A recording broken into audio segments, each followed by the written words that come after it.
Now someone laughing in their door while watching seemingly nothing will seem a bit strange to onlookers, but I just don't care at the moment, and it's not like they're gonna remember me, so why should they care either? Still, even if they did, I wouldn't hold back my laughter. It's good for mental health, and this is hilarious for some reason. I watch as the men approach the fat guy and drag him into a nearby alley, taking his chair along with them while they're at it. For some reason, I'm drawn to watching this scene play out, so I climb to the top of my house, which is actually a round bunker by the way, so it took quite a bit of effort to find the little holes to put my fingers in. Anyway, I get up to the top and start hopping across the round bunker shapes along the side of the road. With my flexibility, gymnastics like this is kinda my specialty, and so I reach the top of a nearby building that has a good view of the inside of the alleyway, and what do I find but the men pinning the fat guy against the wall with a bioelectric knife to his throat. I once again break out into a peal of laughter for some strange reason, and I start smiling like a giddy child watching a prank. Yes. What are you going to do to him? How are you going to make him beg? How is his life going to end? I can't wait. Laughing like the child I am and hopping from foot to foot, I watch excitedly as the man pees his pants, while the men threaten him with things like, "Give us all your money," and, "If this fancy throne thing is all you've got, you're dying right here."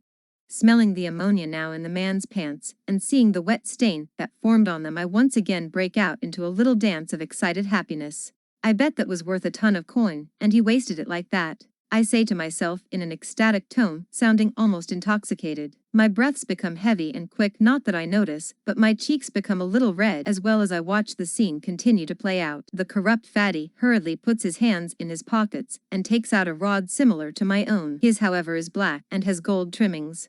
When he presses the button on the top of the rod, the slit in the side suddenly gives out a blue light that forms into a tablet-like shape. This shape has a login screen on it that he quickly goes through before opening his banking app and transferring his funds to the men. They proceed to take out similar rods, and after opening their respective banking apps, they grin. Yes. This is the climax. Now make him despair. Make him realize his money can't buy his life. Make him realize that money means nothing when you have absolute control. My words come out despite myself. Still ecstatic, and now sounding very much under the influence, I can feel my self-control slipping. No one can hear me because of the wind-up here. Even people of my own kind wouldn't be able to hear me, and there are no security cameras up here, so no one's watching either. Well, satellites would be able to see me, but no one with access to those would care what I'm doing anyway. Just as I'm starting to indulge myself in fantasies of what would happen to that fatty, something happens that instantly kills my mood. The guys let go of the fat man, and he drops to the ground limply in a puddle of his own pee. Then they walk off, taking his throne with them as they go. No.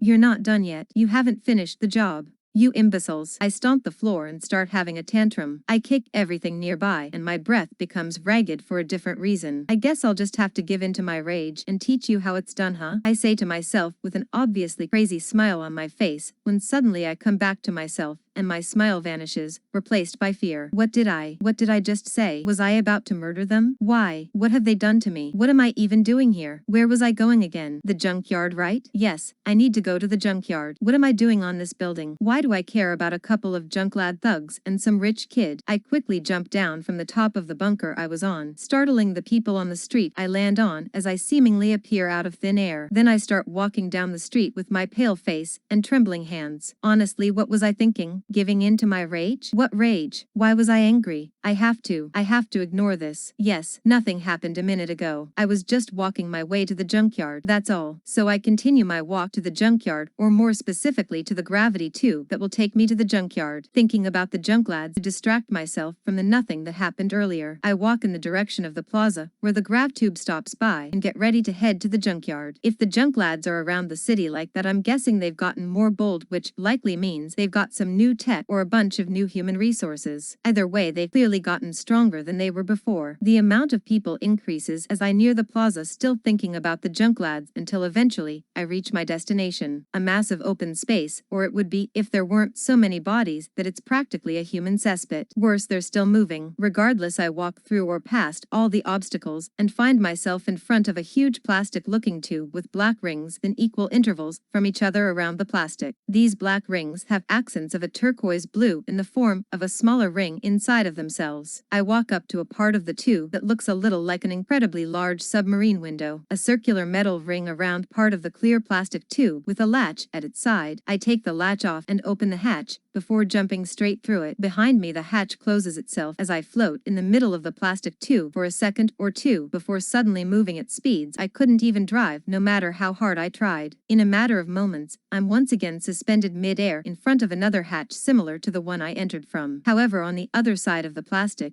is an area completely different from the plaza. There are fancy-looking buildings everywhere, even a space elevator in the middle, and some are straight-up mobile ship homes, albeit incredibly fancy ones. Everything in front of me screams, I'm incredibly rich, and obviously I want nothing to do with that, so, after another few moments, I am once again whisked away. This time when I stop at the next hatch, the only thing I can see is a hangar. A massive one, but a hangar nonetheless. It's filled to the brim with ships. It's like they're split into groups like social classes in school, with the small class freight ships, or similarly sized civilian ships being the nerds. The freight ships have hexagonal-shaped heads with a window showing the view of the outside to the people on the bridge. Behind the head of the ship is its wings, or to be more technical, its thrusters, one for each side of the ship, branching out like a bird's wings. Finally, the back of the freight ship is mostly square with one thruster on each side, though this time they aren't branching out like wings, but look a little more like they were just glued onto the side of the square part at the back of the ship. On the top of all this, there are a few satellites for quantum internet,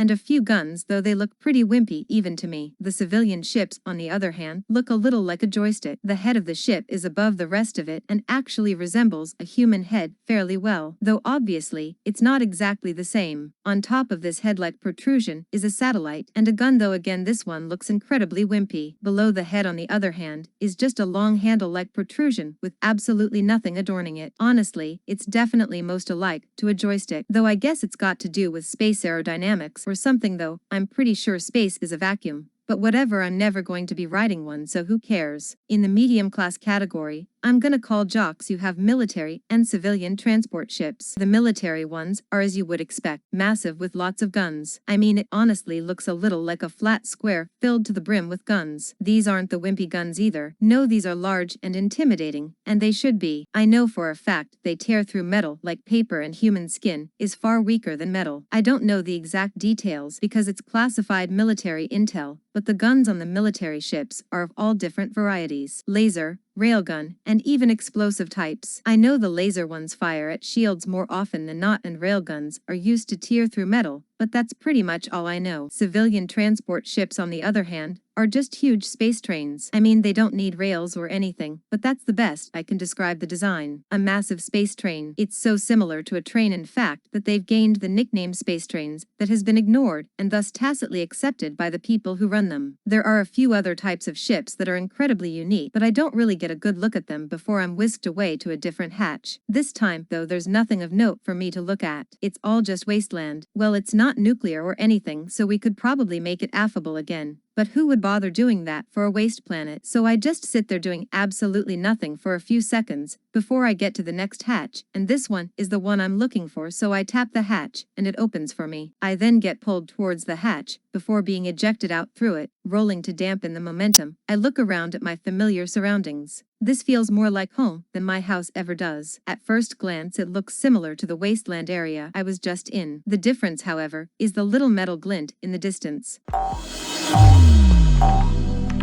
It's been so long I didn't see you on mine. You change a lot, you look a different guy.